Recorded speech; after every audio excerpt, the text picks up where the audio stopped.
नमस्कार। आज हम एक बहुत ही दिलचस्प और अहम विषय पर बात करने वाले हैं। भारत का संविधान। ये आखिर बना कैसे? मतलब कौन लोग थे इसके पीछे, कितना वक्त लगा, क्या-क्या हुआ इस दौरान? हमारे पास जो दस्तावेज हैं, उनके जरिए इस पूरे सफर को समझने की कोशिश करेंगे। बिल्कुल। और ये समझना जरूरी है कि ये सिर्फ कानून की किताब बनने की कहानी नहीं है। ये एक नए राष्ट्र के जन्म की, उसकी उम्मीदों की, बहसों की, सहमतियों और असहमतियों की कहानी है। तो चलिए शुरू से शुरू करते हैं। हाँ, तो सबसे पहले ये ख्याल कहाँ से आया कि भारत का अपना संविधान हो और उसके लिए एक सभा बने? देखिए, ये विचार तो हवा में काफी पहले से था, लेकिन दस्तावेज बताते हैं कि 1934 के आसपास एम.एन. रॉय ने ये विचार रखा था। अच्छा, एम.एन. रॉय ने। जी, लेकिन इसको राजनीतिक ताकत मिली, आप कह सकते हैं, 1935 में, जब कांग्रेस ने पहली बार आधिकारिक तौर पर ये मांग उठाई। और फिर 1936 में नेहरू जी ने लखनऊ अधिवेशन में इस पर काफी जोर दिया है ना? बिल्कुल। उन्होंने साफ कहा था कि भाई, स्वतंत्र भारत का संविधान जो बनेगा वो बिना किसी बाहरी दखल के बनेगा, और इसे भारतीय लोग ही बनाएंगे अपनी चुनी हुई संविधान सभा के जरिए। लेकिन अंग्रेज इतनी आसानी से मानने वाले कहाँ थे? नहीं, बिल्कुल नहीं। वो टालते रहे। फिर आया 1940 का वो अगस्त ऑफर। हाँ, अगस्त ऑफर। क्या था वो? मतलब मान गए थे वो? देखिए, दूसरा विश्व युद्ध चल रहा था, उन्हें भारत का साथ चाहिए था। तो हाँ, उन्होंने कहा कि ठीक है, युद्ध के बाद संविधान सभा बना लेना, मतलब सैद्धांतिक रूप से मान लिया। पर उसमें कुछ पेच थे शायद। हाँ, कई पेज थे। डोमिनियन स्टेटस वाली बात थी, अल्पसंख्यकों के वीटो का मुद्दा था। नतीजा ये हुआ कि कांग्रेस ने भी मना कर दिया और मुस्लिम लीग ने भी, दोनों ने ही खारिज कर दिया उसे। अच्छा, तो वो बात बनी नहीं, गतिरोध चलता रहा। जी, चलता रहा। फिर उम्मीद की किरण दिखी 1946 में, जब कैबिनेट मिशन भारत आया। Cabinet mission? हाँ, इसमें 3 लोग थे। ब्रिटिश कैबिनेट के मंत्री, बिल्कुल, प्रधानमंत्री एटली ने भेजा था। पैथिक लॉरेंस थे, जो भारत सचिव थे और इसके अध्यक्ष भी। साथ में स्टैफर्ड क्रिप्स और एवी अलेक्जेंडर थे। और इनका काम क्या था? इनका मुख्य काम था कि भारत में सत्ता कैसे सौंपी जाए, इसकी रूपरेखा तैयार करना, और सबसे जरूरी, संविधान सभा कैसे बने, इसका रास्ता साफ करना। तो क्या इन्होंने जो योजना दी, उसी के आधार पर संविधान सभा बनी? हाँ, मोटे तौर पर कह सकते हैं। इसी मिशन की योजना ने वो ढांचा दिया जिसके तहत चुनाव हुए और संविधान सभा का गठन हुआ। हालांकि ये सीधे चुनाव नहीं थे, अप्रत्यक्ष थे। और इन्होंने मुस्लिम लीग की अलग संविधान सभा की मांग तो ठुकरा दी, पर प्रांतों के ग्रुपिंग का एक ऐसा फॉर्मूला दिया जिसने आगे चलकर थोड़ी और मुश्किलें पैदा की। लेकिन खैर, सभा बनने का रास्ता तो खुल गया। जी, रास्ता खुल गया। तो पहली बैठक कब हुई? 9 दिसंबर 1946। हाँ, 9 दिसंबर 1946 ऐतिहासिक दिन था। पर इसमें मुस्लिम लीग शामिल नहीं हुई, उन्होंने बहिष्कार किया। ओहो, तो विभाजन की छाया शुरू से ही थी। बिल्कुल साफ दिख रही थी। उस पहली बैठक में कुल 211 सदस्य ही आए थे, और सबसे बुजुर्ग सदस्य थे डॉक्टर सच्चिदानंद सिन्हा। उन्हें अस्थायी अध्यक्ष चुना गया। अच्छा, फ्रेंच प्रैक्टिस फॉलो करते हुए। जी हाँ, बिल्कुल। फिर 2 दिन बाद 11 दिसंबर को स्थायी अध्यक्ष चुने गए, डॉक्टर राजेंद्र प्रसाद, और उपाध्यक्ष भी चुने गए, H.C. मुखर्जी। बाद में V.T. कृष्णमाचारी भी उपाध्यक्ष बने। और फिर वो बहुत चर्चित उद्देश्य संकल्प आया, 13 दिसंबर को नेहरू जी ने पेश किया। हाँ, उद्देश्य संकल्प या ऑब्जेक्टिव्स रेजोल्यूशन, ये बहुत महत्वपूर्ण था। कहते हैं यही बाद में प्रस्तावना यानी प्रियम्बल का आधार बना। जी बिल्कुल, ये एक तरह से संविधान की आत्मा थी, उसका दर्शन था। इसमें बताया गया कि भारत कैसा देश बनेगा, एक स्वतंत्र संप्रभु गणराज्य। इसमें न्याय, समानता, स्वतंत्रता की बात थी, अल्पसंख्यकों और पिछड़े इलाकों के हक की बात थी। और इसे सभा ने मान लिया? हाँ, थोड़ी बहस के बाद 22 जनवरी 1947 को इसे सर्वसम्मति से अपना लिया गया। ये एक बड़ी बात थी। इतना बड़ा काम था संविधान बनाना, ये सारा काम सभा एक साथ तो नहीं कर सकती थी, समितियों का जिक्र आता है। बिल्कुल सही। सभा ने अपना ज्यादातर काम समितियों के जरिए ही किया। छोटी बड़ी मिलाकर काफी समितियां थीं। कितनी समितियां थी लगभग? मुख्य समितियां तो 8 थीं, और छोटी मोटी मिलाकर शायद 13 या उससे ज्यादा थीं। अलग अलग विषयों के लिए अलग अलग समितियां, जैसे संघ के क्या अधिकार होंगे, प्रांतों के क्या होंगे, मौलिक अधिकार क्या होंगे, इन सब पर। और ये समितियां अपनी रिपोर्ट देती थी, फिर उस पर सभा में बहस होती थी? जी हाँ, यही प्रक्रिया थी। ये समितियां बहुत गहराई से अध्ययन करके अपनी सिफारिशें देती थीं। फिर पूरी सभा उन पर विचार करती थी। और इन सब में सबसे ज्यादा नाम आता है प्रारूप समिति का, ड्राफ्टिंग कमेटी। हाँ, यकीनन सबसे महत्वपूर्ण समितियों में से एक। इसका गठन हुआ 29 अगस्त 1947 को। यानी आजादी के बाद। जी, आजादी के ठीक 14 दिन बाद।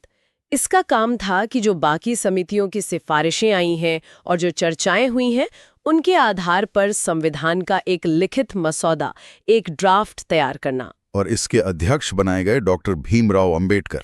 जी हाँ, जिन्हें हम संविधान निर्माता या संविधान का पितामह भी कहते हैं। उनका इस भूमिका में चुना जाना बहुत अहम था। उनका चुनाव तो पहले बंगाल से हुआ था, लेकिन विभाजन के बाद वो सीट पाकिस्तान में चली गई थी। हाँ, ये बात सही है। फिर उन्हें बॉम्बे से दोबारा चुनकर लाया गया। ये दिखाता है कि सभा उनकी योग्यता और जरूरत को कितना समझती थी। इस समिति में और कौन-कौन थे डॉक्टर अंबेडकर के अलावा? कुल 7 सदस्य थे शायद। जी, कुल 7 सदस्य थे। डॉक्टर अंबेडकर अध्यक्ष थे। उनके अलावा एन गोपाल स्वामी अयंगा, अलादी कृष्णा स्वामी अय्यर, के.एम. मुंशी, सैयद मोहम्मद सादुल्ला और 2 सदस्य बाद में बदले भी गए। बी.एल. मित्तर की सेहत ठीक नहीं थी तो उनकी जगह एन. माधवराव आए, और डी.पी. खेतान का निधन हो गया था तो उनकी जगह टी.टी. कृष्णमाचारी को लिया गया। अच्छा, ये टी.टी. कृष्णमाचारी तो उपाध्यक्ष भी थे सभा के। हाँ, ये एक दिलचस्प बात है। वो उपाध्यक्ष भी थे और प्रारूप समिति के सदस्य भी बने। शायद अलग-अलग समय पर या एक साथ दोहरी भूमिका में रहे होंगे। तो इस समिति ने मसौदा तैयार किया। ये प्रक्रिया कैसी रही? काफी समय लगा होगा इसमें। हाँ, काफी गहन काम था ये। समिति ने पहला मसौदा तैयार करके फरवरी 1948 में पब्लिश किया। मतलब आम लोगों के लिए? जी हाँ, आम लोगों के लिए, प्रेस के लिए, प्रांतीय विधानसभाओं के लिए, ताकि सब लोग इसे पढ़ें, इस पर अपनी राय दें, सुझाव दें। इसके लिए करीब 8 महीने का वक्त दिया गया। अरे वाह, ये तो काफी खुली प्रक्रिया थी। बहुत खुली। फिर जितने भी सुझाव आए, आलोचनाएं हुई, उन सब पर समिति ने विचार किया और फिर दूसरा मसौदा तैयार किया, जो अक्टूबर 1948 में प्रकाशित हुआ। और अंतिम मसौदा कब पेश हुआ सभा में? अंतिम मसौदा डॉक्टर अंबेडकर ने 4 नवंबर 1948 को सभा में पेश किया।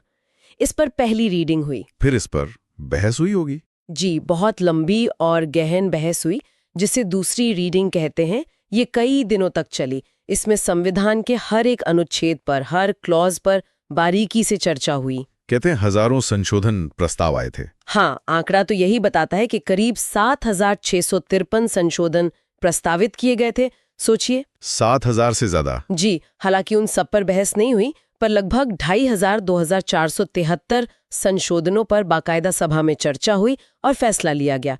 ये दिखाता है कि कितनी मेहनत और बारीकी से काम हुआ। और इस पूरे काम में, मतलब संविधान सभा के बनने से लेकर संविधान अपनाने तक, कुल कितना समय लगा? कुल 2 साल, 11 महीने और 17 दिन। 2 साल, 11 महीने, 17 दिन। ये आंकड़ा तो सबको याद रहता है। हाँ, पर इसके पीछे की मेहनत का अंदाजा लगाना मुश्किल है। कहते हैं कि लगभग 60 देशों के संविधानों को खंगाला गया था और मसौदे पर ही 114 दिन बहस चली थी। कमाल है। और फिर वो दिन आया 26 नवंबर 1949। इस दिन संविधान को सभा द्वारा अपनाया गया, अंगीकृत किया गया। हमारी प्रस्तावना में भी यही तारीख लिखी है। इसी दिन सब कुछ लागू हो गया? नहीं, सब कुछ नहीं।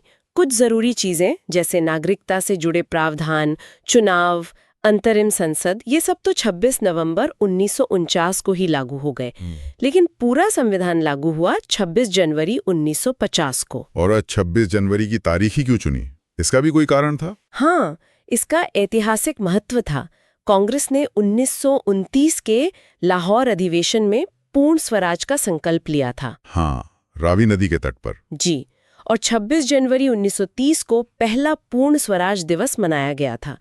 उसी ऐतिहासिक दिन को यादगार बनाने के लिए 26 जनवरी 1950 का दिन चुना गया, संविधान को पूरी तरह लागू करने और भारत को गणतंत्र घोषित करने के लिए। अच्छा, इसीलिए हम गणतंत्र दिवस 26 जनवरी को मनाते हैं। बिल्कुल। इस पूरी प्रक्रिया से जुड़ी कुछ और रोचक बातें भी हैं, जैसे संविधान सभा का प्रतीक चिन्ह क्या था? हाथी। हाँ, हाथी शायद शक्ति और स्थायित्व का प्रतीक मानकर चुना गया होगा। और ये जो संविधान की मूल प्रति है, वो हाथ से लिखी गई है। जी हाँ, हाथ से टाइप नहीं की गई थी और सिर्फ लिखी ही नहीं गई, उसे सजाया भी गया है। सराया गया है। जी। किसने? शांति निकेतन के मशहूर कलाकार थे नंदलाल बोस। हाँ। उन्होंने और उनके शिष्यों ने, जिनमें ब्योहर राम मनोहर सिन्हा भी शामिल थे, इसके हर पन्ने पर हर भाग की शुरुआत में खूबसूरत चित्र बनाए हैं। ये चित्र भारत के इतिहास और संस्कृति को दर्शाते हैं। अरे वाह, बोले ये तो एक कलाकृति भी है। बिल्कुल। और इसे लिखा किसने, ये भी दिलचस्प है। जो अंग्रेजी वाली मूल प्रति है उसे प्रेम बिहारी नारायण रायजादा ने लिखा है, बहुत ही खूबसूरत इटैलिक स्टाइल में। प्रेम बिहारी नारायण रायजादा। जी। और जो हिंदी की मूल प्रति है उसका सुलेखन वसंत कृष्ण वैद्य ने किया। और कहते हैं प्रेम बिहारी जी ने इसके लिए कोई फीस नहीं ली थी। हाँ, कहानी तो यही है। उन्होंने बस ये शर्त रखी थी कि वो हर पन्ने पर अपना नाम लिखेंगे और आखिरी पन्ने पर अपने दादाजी का नाम भी लिखेंगे। कमाल है। ये प्रतियां भी कहाँ हैं? ये संसद की लाइब्रेरी में बहुत हिफाजत से रखी हुई हैं, हीलियम भरे केस में, ताकि ये खराब ना हो। ये हमारी राष्ट्रीय धरोहर है। अच्छा, कुछ प्रमुख लोगों की भूमिकाओं पर भी एक नजर डाल लेते हैं। अध्यक्ष तो डॉक्टर राजेंद्र प्रसाद थे, अस्थायी अध्यक्ष डॉक्टर सच्चिदानंद सिन्हा। एक नाम आता है जीवी मावलंकर का। उनका क्या रोल था? देखिए, संविधान सभा दो काम कर रही थी।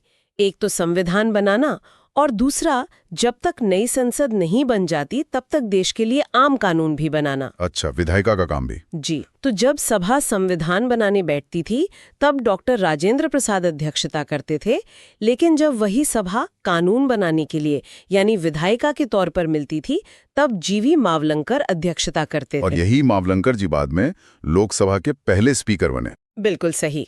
और उपाध्यक्ष तो हमने बात की ही, एच.सी. मुखर्जी और वी.टी. कृष्णमाचारी। एक और नाम जो बहुत महत्वपूर्ण माना जाता है, सर बी.एन. राव का।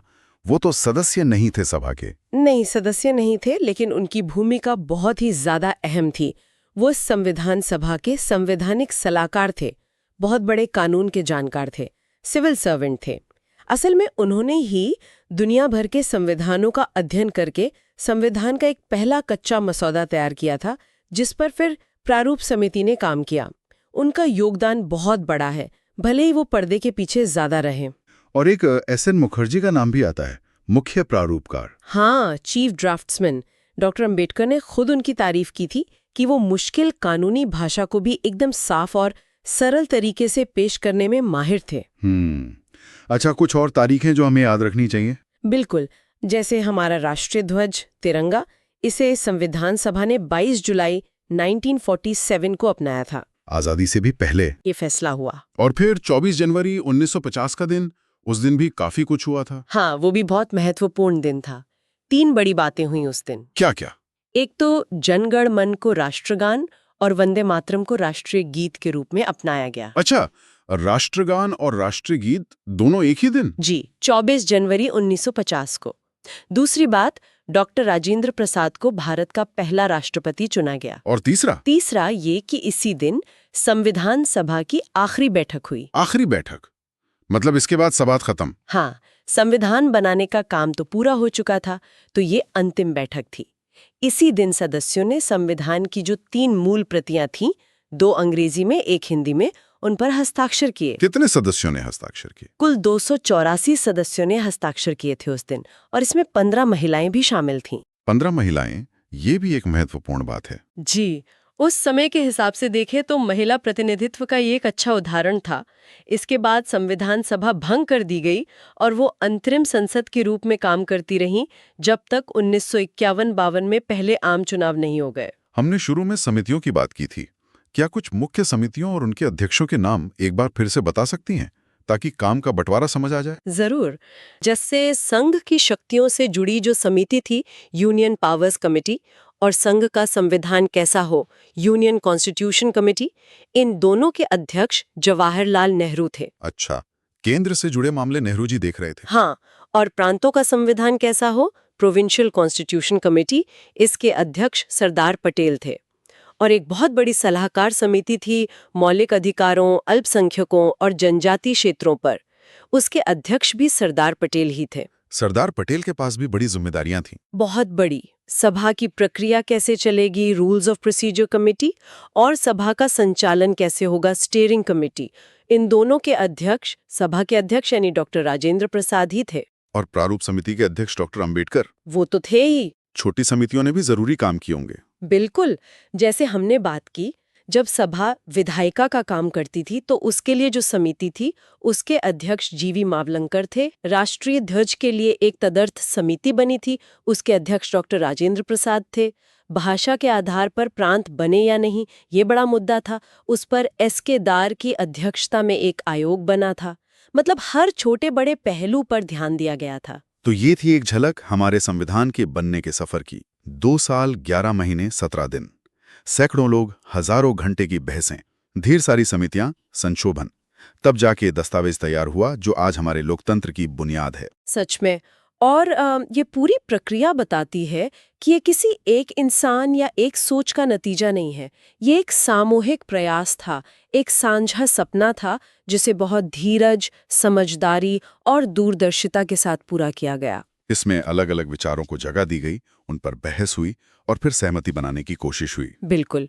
और जैसा हमने देखा, सिर्फ अंदर के कंटेंट पर ही नहीं बल्कि इसे सहेजने, संवारने पर भी कितना ध्यान दिया गया। हाँ, वो प्रतीक चिन्ह हाथी, नंदलाल बोस की चित्रकारी, प्रेम बिहारी रायजादा का सुलेखन, ये सब क्या दिखाता है? ये सोचने पे मजबूर करता है ना कि क्या संविधान बनाने वालों के लिए ये सिर्फ कुछ नियम कानूनों का पुलिंदा भर था, या फिर जिस तरह की श्रद्धा, कलात्मकता और मेहनत इसे अंतिम रूप देने में लगाई गई, क्या वो ये नहीं दिखाता कि वो इसे सिर्फ एक कानूनी दस्तावेज नहीं बल्कि उससे कहीं ज्यादा एक राष्ट्र की आत्मा की अभिव्यक्ति, उसकी पहचान, शायद एक पवित्र ग्रंथ या एक कलाकृति के रूप में देखते थे। ये एक दिलचस्प सवाल है सोचने के लिए।